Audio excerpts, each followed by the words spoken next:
Friends, welcome to Belonging in Classrooms. I am so excited for you to listen to the conversation that we have today with the guest that we have invited on. Her name is Richelle Norton. She is a former Minneapolis public school teacher. She is an art teacher. She is now a small business owner, and she is also a fellow public school parent that I have had the honor of knowing for a long time. You know, it was not long after we started the homework club where sometimes the kids would have an art assignment or add a piece of art to a literacy assignment. And I started to pack along some colored pencils and some crayons and some markers because it seemed like those were barriers for the kids being able to get their things done. And through the years, I've continued to bring art supplies to homework club because I'm always awed by the way that coloring or drawing, even if a kid starts out begrudgingly doing it, given enough time and space, they sort of start to flourish and add on. And I myself use art as a way of healing and restoring and sort of recalibrating my nervous system. We all need it. Students especially crave it, even when they don't necessarily know it. And so today we're going to talk about how art can heal us, can center us, can restore us, and can help us think about our world with hope and with beauty, even in these trying times. So I can't wait for you to get to meet from and hear from and learn from Richelle Norton today on Belonging in Classrooms.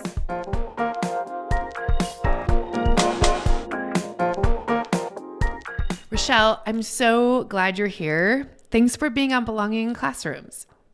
Thanks, Heather. I really appreciate the opportunity to be here. Yeah. So just tell me, who are you? What is your work? And what is your relationship to Minneapolis Public Schools? Sure. Well, who I am? Well, I have been living in Minneapolis and a Minneapolis Public Schools parent since 2014 when my daughter was in kindergarten. And let's see, so we had elementary school in Minneapolis. We moved over to Justice Page for sixth grade, which is when I met you, being involved in the PTA there. I think seventh grade, I was PTA vice president. I think you were maybe secretary, treasurer. Those are really, really hard positions to come by. Yeah.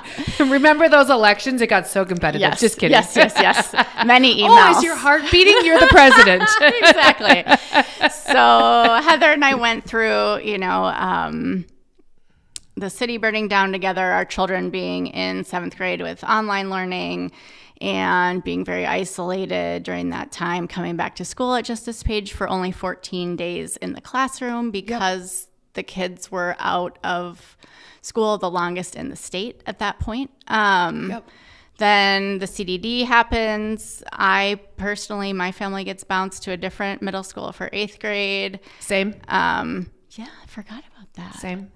And then, so where my daughter is now for high school is not where 95% of her classmates that she grew up with are. And for me now as a parent going through these aging, coming of age processes with my student, I really miss that community of those kindergarten moms and first and second and third grade classroom parents that, you're with at that pivotal time of development. So there's not really like an end cap for me yet, just because I feel like community is so fragmented. Then I became a Minneapolis Public Schools employee. So I have also seen what's under the hood with being a teacher in the district at a middle school. So I was teaching every single seventh and eighth grader in a exploratory art rotation. And then last year with our newcomers, as one of the Spanish speakers in the school, I also ended up teaching a EL, Spanish immersion, art, English, kind of a mashup to our sixth graders from other countries. And in kind of a mashup classroom. Yes, absolutely. You were like, this is my art room. That's not really an art room. And here we are. Right. Exactly. So being flexible. And then with the budget situation last spring, I had to make some choices. So I'm no longer an employee, but I do have that experience as well. So, I've been a Minneapolis community member for 10 years. I have the experience of being an MPS employee. I have the experience of going through the CDD, going through everything that the city's been through. And we're still working through it. So I have a lot of different hats in the district. And I think we need community more than ever now. So I'm really feeling good about being here. And tell me about what art has meant to you through all of that. Why did you choose teaching art? Mm-hmm. So I originally went to school to teach Spanish and EL. I used those skills actually in finance, in adult education for 10 years. And then it was before the pandemic that I made the decision to go back for my master's and my art licensure. My heart, what I really wanted to do was more of the art therapy lens, but that's not a licensure here in Minnesota. And I, with a child and family and everything, didn't have the flexibility to move to California, pursue art therapy. So, worked with U of M, was admitted to that program. And I think art is so powerful in so many ways. I think, we learn by doing. And so there's so many areas that you can utilize the arts to really bring engagement and get students excited about learning or digesting what they're learning in a different way. I think the mental health components and also advocating for students to express themselves and their emotions and what they're going through is really what pulled me to visual art. Not for myself at all, because I don't necessarily think of myself or label myself as an artist, but more I'm that facilitator or guide in the classroom that's creating that healthy learning space for the students. Yes. Because it's about their experience and kind of disarming them or getting them to feel comfortable about expressing themselves or taking a risk or trying new things. So that the benefits of art for children really was what drew me to pursue that licensure. So how do you see art impacting students that maybe struggle with feeling engaged in maybe academics? I think there are so many students who the way that we do school now just doesn't work for them. Absolutely. How do you see them blossom in an art class? Well, because I was teaching every single student, kids did not have a choice to take my class. So I had them for 35 There's days. There's nothing more engaging than middle schoolers with no choice. Exactly. So let's see. So I think really a lot of collaboration. The first project that we did with the 7th graders was just all about kind of team building, collaborating, finding a common ground. So we went through kind of a identity cross sections. They made a tic-tac-toe grid and then worked with their table group to find, we all like football, or we all like pizza, or we like cheeseburgers or whatever. And so art is really quite unifying in that sense. And then they would work with their table group to create a big Warhol kind of 4-panel piece about, we all decided on sports. And so then we did oil pastels and various types of media. So I think the engagement was there because I was giving the students a lot of autonomy and freedom and flexibility in the themes and a lot of choice. Yes. And so then they could make something that they were really personally interested in. And so my teaching style was never color the circle red, color the triangle green. You know, it wasn't that dictatorship in the classroom. It was more about working together and collaborating. And that's what kind of kids maybe that generally would check out. Because if they could choose candy or Skittles or whatever as their theme for their project, they were just all in and they really wanted to do it. And, you know, there's vocab and there's other things too that you need to do. But if you can get that student buy-in and get them to connect with something personal, I think one of my biggest successes was really connecting with the kids that didn't want to be there and getting them to at least try something new. I mean, I think what I hear you say is you were sharing the power of choice with them, right? Yeah, absolutely. And so when there's nothing that makes you feel less franchised than powerlessness. Yeah. And so I think sometimes like it doesn't have to be every choice, right? But some choice really does matter. Yeah. Because we still had to grade it. Yeah. So they, you know, they got a lot of freedom and flexibility with their projects, but then still had to go back to the rubric and the IB at the end of the day. Yeah. But I had a couple students that one mom was actually visiting class, and I said, you don't actually need to be here in this class because your student is fine in here. Like you might want to check back later in the day, but there's no reason for you to be sitting here.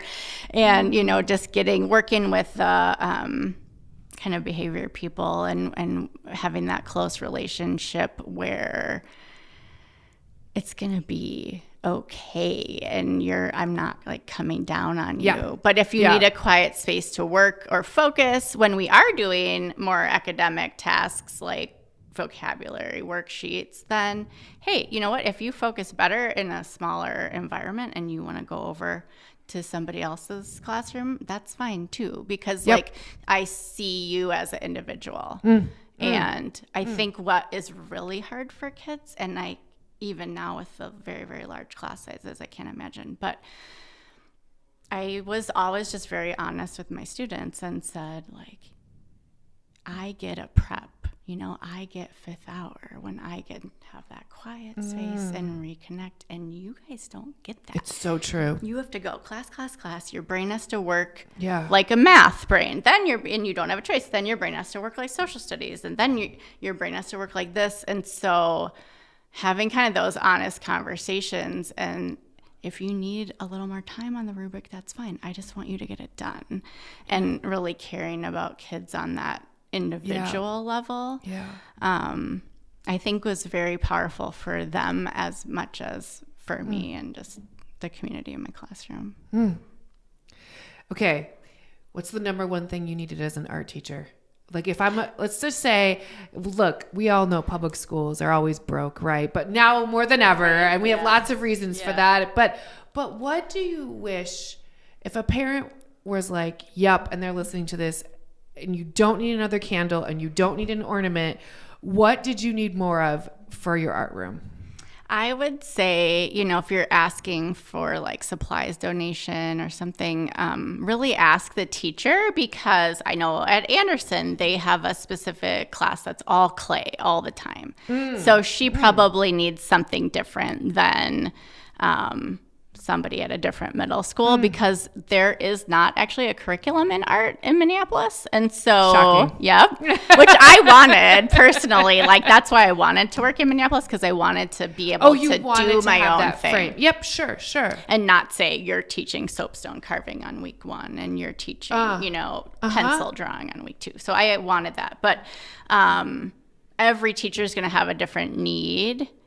And so if you email the teacher or text on the, various channels through school, maybe it is stick glue or watercolors or watercolor brushes, or paper is so expensive. Oh, I didn't think of that. So like colored pencils, I feel like are fine. Most people have that. Okay. Crayons, oil pastels are pretty cheap.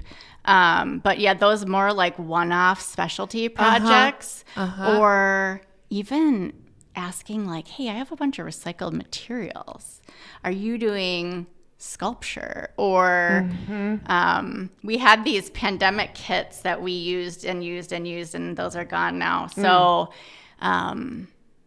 things that are a little more special for the kids that really would increase engagement. I had a lot of luck with just the free Facebook groups. And so I would just kind of drive around and pick up various So maybe items. A gas card is what in our country Yes, that's also true. Or coffee. I would say it's just really quite varied, but probably paper. Probably like big. I like to have the kids big work paper. Really big. Yeah. Or watercolor paper is really expensive. So just those kind of things that aren't as fun. Yeah. Okay, so we were I'm going to just switch gears a little bit. We know that the political climate in our country is about to change. And I have a lot of friends who are feeling big emotions. Absolutely. Right? I myself had a few days of feeling, and will continue. Yes. It is not a one and done thing, right? How do you see art as being a way that to me, like, people talk about hope like it's a feeling, and I think hope is an action. How do you think art feeds hope, or creates that muscle? Like, how do you think those two things work together? I think they're incredibly tied. So if you think about the city, right, what happened in Minneapolis after the city burned down is that people made art. And they put up those murals on Lake Street and in the uptown area. And so that's one way. I have the chills right now. Same. Because I remember that moment. Yeah, because it's a way that we can express ourselves when things are too hard to put into words. Oh my gosh. And so you can channel those experiences, even if it's just painting the canvas black because you're angry. Or I talk about angry clay too, because when you're working with both hands, it kind of reconnects both sides of your brain. So clay is really, really powerful for your mental health, or using both hands because it connects both sides of your brain. So just whether you're about the outcome or not, just the process of creating art can release dopamine, oxytocin, serotonin, and help reduce depression and anxiety. If you're feeling good about your art, being proud of yourself also helps. But just even being in community with other people and letting go of that, hey, I don't have to actually make this into anything, but I just want to be with other people in a safe space that are like-minded, that care, and we're going to just express ourselves. Or there are very specific art and mindfulness activities that you can also do that are more about kind of finding your zen or your peace. But art is powerful in just so many ways to process your feelings, experiences, and I had a kiddo who needed to take a test the other day, a kiddo from Homework Club, and they were kind of anxious and having a little bit of a meltdown about it. And I have started taking a needlepoint to the school board meeting because I can get a little antsy in my chair. Yes. And I've learned that if my hand is making something beautiful that my eye can see, my brain can process hard conversations without me having to have that, like, all the drama, right? I still am taking it in fully. I'm still really present, but I may be using a more healthy or more evolved part of my brain versus like the reactive part of my brain. And this kiddo, I pulled out this needlepoint out of my backpack and I was like, I'm just going to show you one stitch and then I'm going to set it down. And if you decide you want to pick it up, you can. And she took it. She has it. It's hers now. Yeah. And so now I got to go find another needlepoint.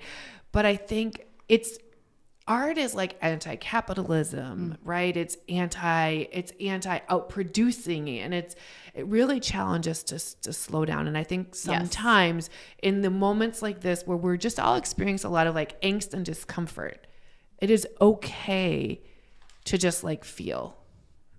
Yeah. That's true. And that helps us process and move through Yeah. it. Yeah.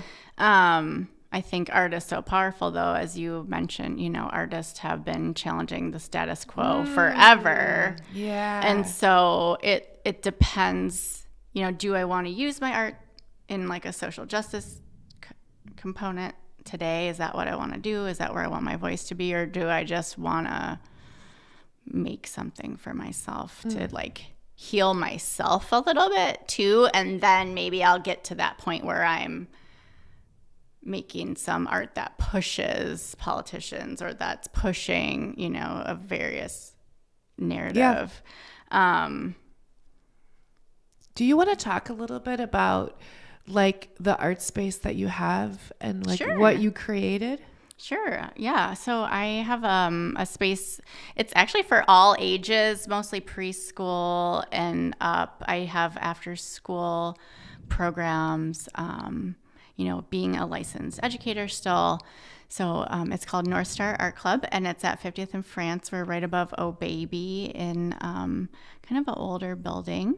Mm-hmm. And so I'm teaching after school art because of the arts being reduced in MPS, but every school district actually has such a different approach, especially in the K-5.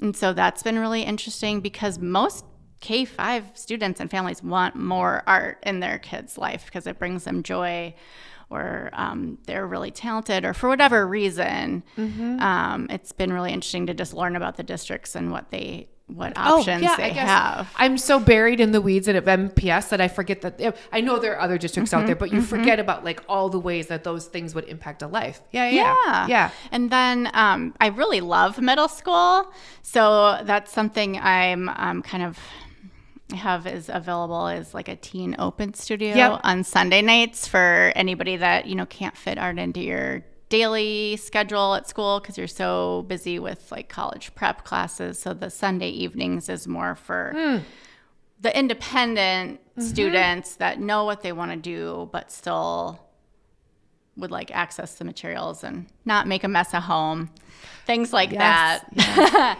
That's like the opposite of the Sunday scaries. That's exactly why I have it on Sunday nights, because I always got the Sunday scaries, right? And so does my daughter with homework, and then your brain, switches back on to like, I need to get everything done. And so if you could come from 4 to 7 and process your week, or like mentally, let's get ready for the next week, or hey, I really like painting and I just don't have acrylics and canvases at home. Like that's what the Teen Open Studio is. Yeah.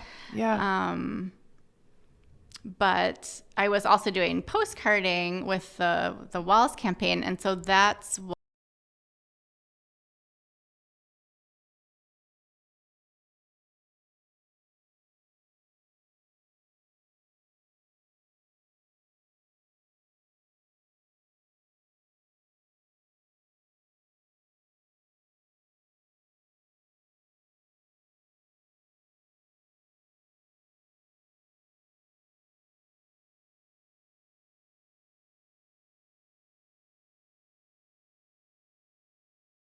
at art because somebody in 8th grade said that you didn't do XYZ. So that I think was really powerful. And Thursday nights is when I have my adult programming. And so I would hope that people would start to also show up for that, because I think we are really going to need this.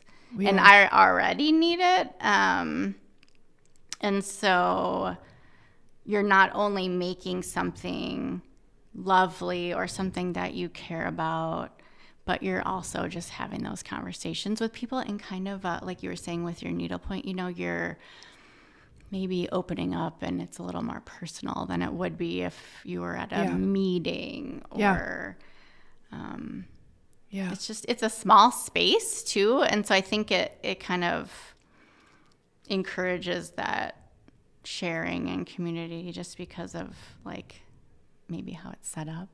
So like if I wanted to come on a Thursday night, I just can drop in as an adult, or do I need to pay in advance? You do. Well, you do ideally just for me for So you can plan. numbers. Yeah. Okay. We'll make sure we put a link to signing up. Ooh, thank you. I'm envisioning myself, I get done with, and especially in a school board week, right? So I have a school board meeting, and then I'm thinking about how I'm going to communicate that to the public. And then I'm thinking about this, and I get to Thursdays and I'm like, oh, right. And now I'm thinking, oh, that could be a bucket filler upper.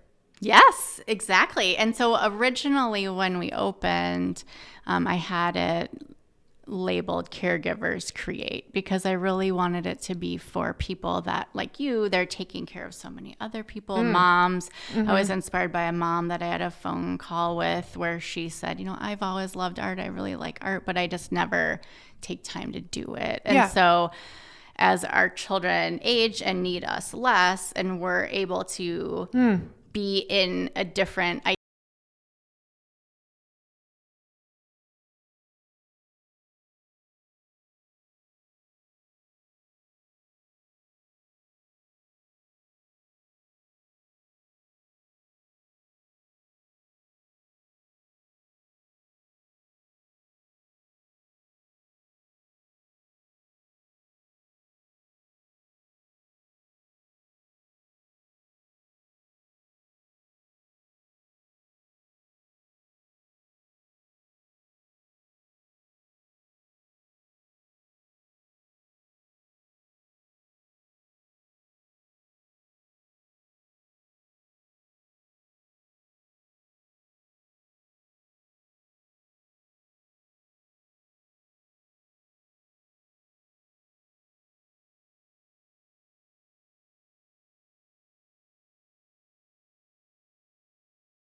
My worry is that we are going to lose so much funding, and we continue to. That like everything fun about school, like we can't afford the fun things and the supportive things. So I agree with that. Well, I just want to say, like, thank you for coming on. Thank you for talking to us about art, and for I think just giving me a little nudge to make sure that I'm creating, right? Just like you eat, just like you sleep, you need to create. Yeah. Well, sorry, I could keep. But if you think about your great grandma, right? She made clothes. She sewed the buttons. She cooked the dinner. She was gardening. She was chopping the vegetables, making the soup. I mean, 100 years ago, art was just such a natural component of our daily lives. And so how can we reintroduce more of that? Because it is so healthy for us, just like eating our vegetables. I will stop the Minnesotan goodbye, but yeah. Oh, well, so thank you so much for joining us. Thank you for your work in MPS, and for, just the messiness and like the sticking, those of us who've been through it with this district, we're sticking with you. We're sticking with the district. We're trying our best. We're here for public schools. And thank you for taking the time to talk to us today. Thank you. Yeah. Thanks.